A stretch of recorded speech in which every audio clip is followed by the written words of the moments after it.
معزز ادبی دوستوں، آداب و تسلیمات۔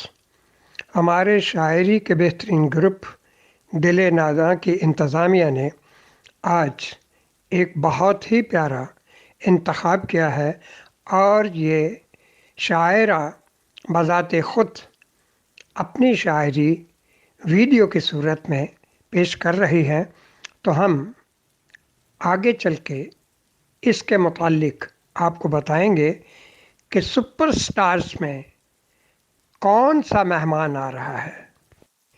آئی بی ایس ریڈیو اور ٹی وی فار یو کے بہترین پروگرام سپر سٹارز میں آج کا مہمان جو دل ناداں کی جانب سے منتخب ہو کے آیا ہے، وہ ہیں فوزیہ اختر رضا، اور یہ بذات خود دل ناداں کی منتظمہ بھی ہے۔ تو آئیے ہم ان کو ویڈیو کی صورت میں آئی بی ایس ریڈیو اور ٹی وی فار یو میں دیکھتے ہیں۔ السلام علیکم، میں فوزیہ اختر رضا شہر کولکاتہ سے تعلق رکھتی ہوں۔ اپنی غزل آپ کی نظر مطلع ہے۔ وفا کو آزمانا چاہتی ہوں، وفا کو آزمانا چاہتی ہوں، میں ایک دشمن سے آنا چاہتی ہوں۔ وفا کو آزمانا چاہتی ہوں، میں ایک دشمن سے آنا چاہتی ہوں۔ عبارت مختصر یہ کہہ رہی ہے، عبارت مختصر یہ کہہ رہی ہے، میں آنکھوں میں فسانا چاہتی ہوں۔ عبارت مختصر یہ کہہ رہی ہے، میں آنکھوں میں فسانا چاہتی ہوں۔ تیرا شانہ جو مجھ کو مل گیا ہے، تیرا شانہ جو مجھ کو مل گیا ہے، اسی پر آشیانہ چاہتی ہوں۔ تیرا شانہ جو مجھ کو مل گیا ہے، اسی پر آشیانہ چاہتی ہوں۔ سفر یہ ختم ہو جائے کہیں پر، سفر یہ ختم ہو جائے کہیں پر، میں کب ایسا ٹھکانا چاہتی ہوں۔ سفر یہ ختم ہو جائے کہیں پر، میں کب ایسا ٹھکانا چاہتی ہوں۔ دعاؤں میں اثر آنے لگا ہے، دعاؤں میں اثر آنے لگا ہے، یہ قسمت کو دکھانا چاہتی ہوں۔ دعاؤں میں اثر آنے لگا ہے، یہ قسمت کو دکھانا چاہتی ہوں۔ میرے در پر کبھی وہ لوٹ آئے، میرے در پر کبھی وہ لوٹ آئے، میں ایسا ہی زمانہ چاہتی ہوں۔ میرے در پر کبھی وہ لوٹ آئے، میں ایسا ہی زمانہ چاہتی ہوں۔ اور مقطع ہے، ہنسی تعبیر فوزی منتظر ہے، ہنسی تعبیر فوزی منتظر ہے، تو خوابوں میں سمانا چاہتی ہوں۔ ہنسی تعبیر فوزی منتظر ہے، تو خوابوں میں سمانا چاہتی ہوں۔ وفا کو آزمانا چاہتی ہوں، میں ایک دشمن سے آنا چاہتی ہوں۔ بہت شکریہ۔ قابل صد احترام ادبی دوستوں، ابھی آپ نے شاعری فوزیہ اختر رضا کی ویڈیو میں ملاحظہ فرمائی۔ اب ہم آپ کو لے کے چلتے ہیں حقائق کی جانب، کیونکہ آج ان کا ایک افسانہ وہ بھی ہم آپ کو پیش کریں گے۔ تو آئیے حقائق کی انتظامیہ کیا کہتی ہیں۔ حقائق کی انتظامیہ اپنے پرستاروں کے لیے وہاں کے تمام افسانوں میں سے جب کوئی ایک ایسا انتخاب کر کے ہماری جانب بھیجتے ہیں تو ہمیں بہت زیادہ خوشی ہوتی ہے، اور آج پہلی بار ہم ایسے کر رہے ہیں کہ شاعری اور افسانہ یکجا لگا کے آپ کو پیش کر رہے ہیں، تاکہ آپ ایک شاعرہ اور ایک افسانہ نگار کی افسانہ نگاری کیسے یکجا ہوتی ہے، تو یہ حقائق کی انتظامیہ نے ان کا افسانہ منتخب کر کے بھیجا ہے۔ بہت بہت شکریہ حقائق۔ السلام علیکم دوستوں، میں فوزیہ اختر رضا انڈیا کے شہر کولکاتہ سے تعلق رکھتی ہوں۔ فیس بک گروپ حقائق کے لیے میں اپنا ایک افسانہ اور اپنی غزل لے کر حاضر ہوئی ہوں۔ امید ہے میری تحریر آپ قارئین و سامعین کو پسند آئے گی۔ آپ TV4U چینل کو سبسکرائب ضرور کریں اور اسے اپنے دوستوں سے شیئر کرنا نہ بھولیں۔ بہت بہت شکریہ۔ افسانہ پردیس، تحریر فوزیہ اختر رضا۔ اماں ایک خوشخبری ہے۔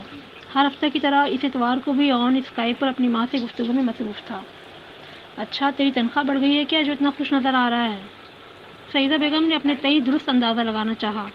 اسے بھی بڑی خبر ہے اماں، سنیں گی تو خوشی سے اچھل پڑیں گی آپ۔ آن نے مسکراتے ہوئے کہا، پہلیوں کی بجوا رہا ہے کہ عارفہ کے لیے کوئی اچھا رشتہ مل گیا ہے؟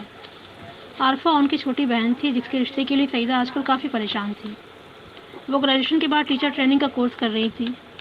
اس بار میں مستقل طور پر گھر آ رہا ہوں اماں، وہی کانپور میں اپنا بزنس شروع کروں گا۔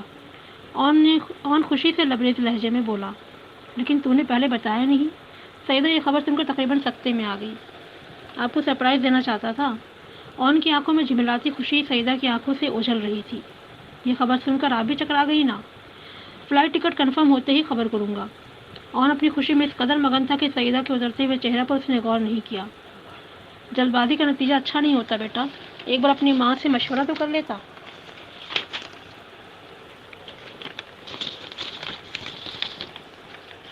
سعیدہ نے کہا، فکر کی کیا بات ہے اماں، وہاں آ کر تیری خدمت بھی کروں گا، اس نیکی سے مجھے محروم نہ کریں آپ۔ آن کا لہجہ پرجوش تھا، اور یہاں کے کاروبار کا تجھے کیا پتہ بیٹا، ہر دھندا مندہ جا رہا ہے، اوپر سے دن بدن کی بڑھتی مہنگائی نے کمر توڑ رکھی تھی۔ سعیدہ اپنے ملک کی سچائی کا اعتراف کر رہی تھی۔ اللہ پاک برکت دینے والا ہے اماں، آپ کے آنچل کی چھاؤں میں مجھے ترقی کرنے سے کون روک سکتا ہے؟ اور ہندوستان میں اپنے مستقبل کو لے کر بہت پر امید تھا۔ ترقی تو وہاں بھی رہ کر رہا ہے بیٹا، دبئی جیسے شاندار شہر میں رہتا ہے، 50,000 کی نوکری ہے تیری، سال میں 2 مہینے کی چھٹی میں کمپنی کے خرچے پر ہم سب سے ملنے گھر بھی آتا ہے، ایسی جنت کو چھوڑ کر یہاں کی بھیڑ میں آنا چاہتا ہے؟ ابھی تو تجھے اپنے پیر وہیں جمانے چاہیے۔ سعیدہ کے دلال بھی مضبوط تھے۔ بزنس سے صحیح اچھی نوکری تو مجھے ضرور مل جائے گی اماں، آخر اتنے برسوں کا تجربہ کب کام آئے گا؟ وہ 22 برس کا تھا جب ٹورسٹ ویزا پر دبئی آیا تھا۔ یہاں آ کر 3 ماہ کی تگ و دو کے بعد اسے ایک ہوٹل میں اسٹیورڈ کی نوکری مل گئی، جہاں نوکری کرتے ہوئے آج اسے 8 برس ہو گئے تھے، اور اب وہ یہاں کا ہوسٹ ٹرینر بن چکا تھا۔ نوکری کی تو بات ہی نہ کریں آپ، یہاں 5,000 کی نوکری کے لیے لڑکے لڑکیاں مارے مارے پھر رہے ہیں۔ سعیدہ بیگم نے اپنے دیش کی حقیقت بیان کی۔ اپنا کاروبار کرنا میرا خواب ہے اماں، مجھے نوکری کرنا کبھی پسند نہیں تھا، لیکن پیسے بھی جمع کرنے تھے، تو اتنے برسوں تک یہاں دن رات کام کرتا رہا۔ آن کے اتنا کہتے ہی ویب کیم آف ہو گیا، اس نے جلدی سے دوبارہ آن کیا۔ سعیدہ سے گفتگو کا سلسلہ دوبارہ جڑ چکا تھا۔ گھر کا سارا خرچ تو تیری تنخواہ پر چلتا ہے بیٹا، تیرے بھیا اور بھابھی کے اپنے اخراجات ہی پورے نہیں ہوتے، اب تو تیری بھتیجے بھی 8 مہینے کی ہونے کو آئی ہے، اس کے دوا علاج میں تو ایک دن میں 1,000 روپے نکل جاتے ہیں۔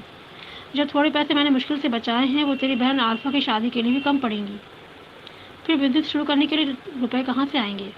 سعیدہ کے لہجے میں بے چارگی تھی۔ سعیدہ بیگم کا مرجھایا ہوا چہرہ اب آن کی آنکھوں سے مزید اوجھل نہ رہ سکا۔ اس کے والد کا 2 برس پہلے انتقال ہو چکا تھا۔ وہ اپنی ماں کا افسردہ چہرہ محسوس کرتے ہی بے چین ہو گیا۔ آپ ٹھیک کہتی ہیں اماں، میں سوچ رہا ہوں کہ اس بار چھٹی میں گھر نہ آؤں تو مجھے ان 2 مہینوں کی تنخواہ بھی ڈبل ملے گی۔ آن نے بھی جلد از جلد زیادہ پیسے کمانے کا راستہ سوچ لیا۔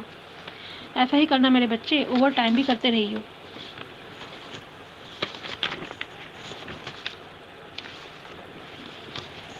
سعیدہ اپنی دور اندیشی سے کام لے رہی تھی۔ جی اماں، میں تو لیپ ٹاپ پر سائیڈ انکم بھی کر لیتا ہوں۔ وہ پرجوش انداز میں سعیدہ کو اپنی سرگرمیوں سے آگاہ کر رہا تھا۔ تیرے جیسا محنتی بیٹا خدا سب کو عنایت کرے، اپنی صحت کا خیال رکھنا۔ سعیدہ نے آبدہ لہجے میں کہا، میرے لیے پچھلے ہفتہ جو رشتہ آیا تھا نا اماں، آپ اسے منع کر دینا۔ جب تک میں عارفہ کو اس کے سسرال نہ بھیج دوں، اپنا بزنس اسٹارٹ نہ کر لوں، تب تک شادی نہیں کروں گا۔ آن نے اپنی چھوٹی اور لاڈلی بہن کا ذکر کرتے ہوئے کہا، انہیں میں کل انکار کہلوا بھیجوں گی، تجھے چھوٹا نہ کر، کچھ وقت کی دیر ہے بس، پھر تیرے لیے اس سے بھی اچھے رشتے آئیں گے۔ آن کے لیے مائرہ کا رشتہ آیا ہوا تھا جو قبول صورت تھی، اور گریجویشن کے بعد ایک پرائیویٹ اسکول میں پڑھا رہی تھی۔ جب تک اپنے ملک میں اپنا بزنس نہ شروع کر لوں، آپ میری شادی کی جلدی نہ مچانا اماں۔ آن نے نئی ذمہ داریوں کا بوجھ اٹھانے سے خود کو روکا۔ ٹھیک ہے بیٹا، جیسا تو چاہے۔ سعیدہ نے حامی بھر لی۔ اپنی شوگر لیول کی رپورٹ ہر ماہ مجھے میل کرتی رہنا، آن نے سعیدہ کو تاکید کی۔ سدا سکھی رہو میرے لال، سعیدہ بیگم نے مسکراتے ہوئے کہا۔ پچھلے 2 گھنٹوں کی گفتگو میں وقت کا دونوں کا پتہ ہی نہیں چلا۔ آن کے لیپ ٹاپ کی بیٹری لو ہو رہی تھی، اور وہ چارجر بھی ہوٹل میں بھول آیا تھا۔ اس نے سلام کر کے سعیدہ سے رخصت ہونے کی اجازت لی، اپنا لیپ ٹاپ شٹ ڈاؤن کیا اور اپنے استعفیٰ کو ڈسٹ بین میں ڈال دیا۔ معزز ادبی دوستوں، آداب و تسلیمات۔ عرصہ دراز سے میری ایک خواہش تھی کہ ایک بڑا بہترین پروگرام IBS ریڈیو اور TV فار یو میں لگایا جاتا، جسے میں نے نام دیا تھا حسب توفیق۔ یہ خیال 2014 سے لے کے دبا رہا، اور کبھی بھی جب منظر عام پہ لانے کی کوشش کی تو مواقع فراہم نہ ہوئے۔ لیکن آج IBS ریڈیو اور TV فار یو میں یہ پروگرام انشاءاللہ بہت جلد ون مین شو کی صورت میں شروع کروں گا، اور اگر عوام نے اس کو چاہا تو اس میں مزید کردار شامل کر کے اپنا وہ خواب پورا کروں گا جس کی میں خواہش رکھتا ہوں۔ ہمارے ساتھ رہیے گا، ہمارا چینل سبسکرائب کریں، اور دوستوں سے بھی استدعا کہ سب مل کر اس چینل کی پذیرائی کریں۔ بہت شکریہ۔ معزز سامعین، IBS ریڈیو اور TV فار یو، آداب و تسلیمات۔ میں ہوں سمیرہ رفیق۔ TV فار یو اور IBS ریڈیو کے توسط سے اپنی تخلیقات پیش کرنا یقیناً اعزاز کا باعث ہے، کیونکہ ہم جانتے ہیں اس کاررواں کے سرپرست اعلیٰ محترم جناب بشیر شاد صاحب کسی بھی تعارف کے محتاج نہیں ہیں۔ آپ کے افسانے، ناولز اور شاعری ہمارے سامنے ہیں۔ ادب کے لیے آپ کی خدمات کا طویل عرصہ 50 سال پر محیط ہے، اور اب تک ہم دیکھتے آ رہے ہیں کہ آپ حقائق فورم پر افسانوی ادب کی آبیاری کے لیے برسوں سے کوشاں ہیں۔ اس کے علاوہ پنجابی سنگت میں دنیا بھر سے پنجابی شاعری کے پرستاروں کو اظہار کا موقع میسر آ رہا ہے۔ کالم نگاری کو بھی بشیر شاد صاحب نے اپنے پلیٹ فارم سے فروغ دیا ہے، اور اب ہم دیکھ رہے ہیں IBS ریڈیو اور TV فار یو کے ذریعے دل نادان شاعری کے گروپ سے خوبصورت کلام ہماری سماعتوں کی نظر کیا جا رہا ہے۔ احباب جو یہ ویڈیو سن رہے ہیں، آپ سے التماس ہے کہ محترم جناب بشیر شاد صاحب کی ادبی سرگرمیوں اور خدمات میں اپنا حصہ ڈالیں، اور اس کاررواں کے ساتھ آگے بڑھتے ہوئے TV فار یو کو سبسکرائب کیجیے، اور دوستوں کے ساتھ شیئر کرنا نہ بھولیے گا۔ بہت شکریہ۔